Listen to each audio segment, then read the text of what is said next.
Voltando então com o programa Reflexão, tenho aqui hoje meu querido amigo Maurício, que está dando para a gente aqui algumas informações muito interessantes. Nós vamos voltar um pouquinho sobre a questão do ativo e passivo. E eu me lembro de um vídeo que eu vi, de um rapaz que estava na praia, conversando com um índio, e ele virava para o rapaz e falava assim, tem uma caravela vindo. E aquele índio olhava e não via a caravela, porque a construção da caravela na sua mente, nós não enxergamos com os olhos, né? Nós enxergamos com a mente. Exato. Os olhos são meramente algo que Deus colocou aí para buscar essa informação, mas está tudo lá dentro, né? Então ele não conseguia ver, e a história conta que demorou um pouquinho para que ele pudesse então visualizar e ser construído na mente dele a imagem da caravela. Nós temos uma dificuldade, me parece, dentro da nossa mente, da construção do que é um ativo, o que é um passivo. Exato. E no que essa forçação do consumismo, o que ela acaba acontecendo. Bom, primeiro ponto, realmente, acho que é bastante providencial o exemplo, porque aquilo que a gente não tem um conceito, a gente não enxerga.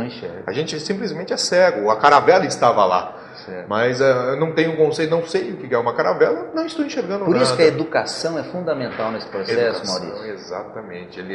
Ele não é um clichê, é verdade. Ele é um elemento de transformação. Ele é um elemento fundamental para a gente conseguir o quê?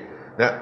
Aprender ouvindo e não aprender chorando, né? Porque de uma forma ou de outra, quando as contas estourarem, quando o seu filho estiver pedindo um presente e você não conseguir bancar, isso é terrível. Isso é terrível. E quando a gente vai colocar então essa questão do escravismo, porque nós consumimos e construímos tantos passivos sem perceber e sem saber que estamos construindo passivos. Maurício, me dá um exemplo. Nossos hábitos são passivos. Confundir o que é desejo e o que é necessidade. A sua necessidade é básica, os seus desejos são infinitos. Então, essas questões o que? Geram passivos.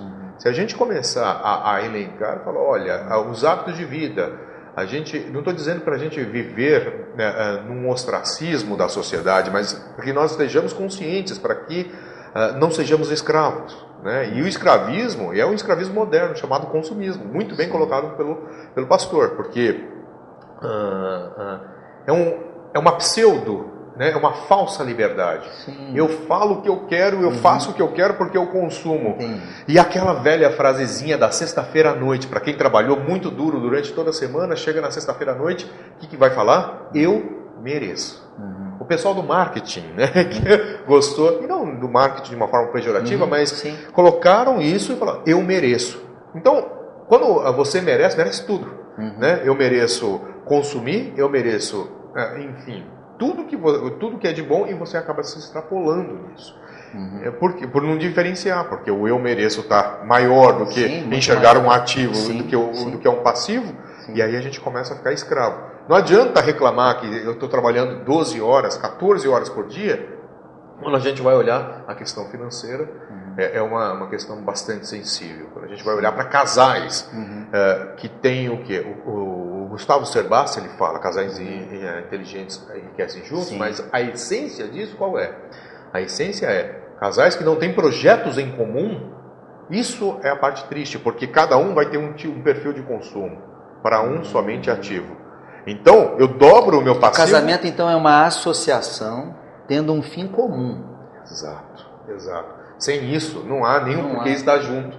Porque é essa situação. E Deus coloca isso. Né? Então, enfim, é uma questão divina, né? Foi instituída por Deus. Tem uma coisa aqui que me faz pensar também, que é o seguinte. Essa associação me leva a querer uma casa. Casa é um ativo, casa é um passivo. Eu quero comprar uma casa. A casa, né? E aí isso, todo mundo fala, não, é o maior bem que eu tenho. Ele é um passivo. A casa, ela só passa a ser um ativo quando ela começa a te gerar renda. Perfeito. E aí assim, ou seja, a sua casa de subsistência, a sua casa dos sonhos, toma cuidado com a casa dos sonhos, porque a casa dos sonhos é muito hollywoodiana muitas vezes. A gente fala, olha, a minha casa basta com 3 quartos e uma boa sala, uma cozinha. Ok, agora vamos colocar piscina. Vamos colocar estacionamento, vamos colocar projeto paisagístico, luminotécnica, vamos colocar tudo que a gente... Olha os desejos novamente. Sim. Tudo bem. Vamos começar a ver o que nós vamos ter que pagar por causa dessa casa. E aí, assim, ela é um passivo, porque em termos de IPTU, em termos de sugar recursos, e aí em termos também da a gente ver, no caso da piscina, ela vai o quê? Ter um consumo maior de água, consumo maior de funcionários, consumo maior de tudo. O que nós estamos dizendo? Consumo maior de papel higiênico, porque se você tem 10 banheiros numa casa, o consumo de tudo. Exatamente. Então o que acontece?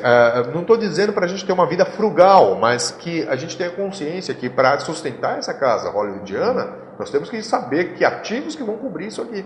Porque se for só o seu salário, né, nós estamos com um problema. Sem dúvida. Você é uma pessoa que tem tido algumas experiências fora do Brasil, muito interessantes. Você deve ter uma leitura de dentro para fora, de fora para dentro, sobre a realidade política e econômica do nosso país, né? O que você acha fundamental para uma cidade ter uma economia estável? Pensando que nós estamos aí vivendo um momento político de colocarmos lá alguém no legislativo, alguém no executivo da nossa cidade. Primeira coisa, assim, eu acho que a gente começa um pouco filosófica a questão. A questão filosófica a estabilidade, ela vem por uma questão filosófica. O que eu quero dizer com isso? No Oriente, existe a questão, o maior, ele não está lá sendo o maior em termos sociais, em termos econômicos, para oprimir e explorar o menor. Ele está lá, e aí antigamente isso era físico, né? Quem era o mais forte, ele protege o mais fraco. E não o mais forte, oprime e escraviza o mais fraco. Então, a partir disso, o que acontece? O samurai, quando ele saía, fora filme hollywoodiano, mas da origem, a origem oriental dela, o que era? O samurai era um protetor da sociedade. Sim. Ele era um protetor dos valores, super-herói, né? Ele era um super-herói que cuidava, e ele vinha o quê? Para preservar a vida e não para matar a vida. Quando a gente olha nos filmes hollywoodianos, essas coisas, cortando-se cabeça e tudo, perde-se toda a história de que aquilo lá não é para se fazer o guerreiro. O guerreiro está lá para defender as mulheres, as crianças, os idosos e aqueles que não têm essa vocação. Então, com base nisso, a gente vamos transportar do Oriente para o Ocidente.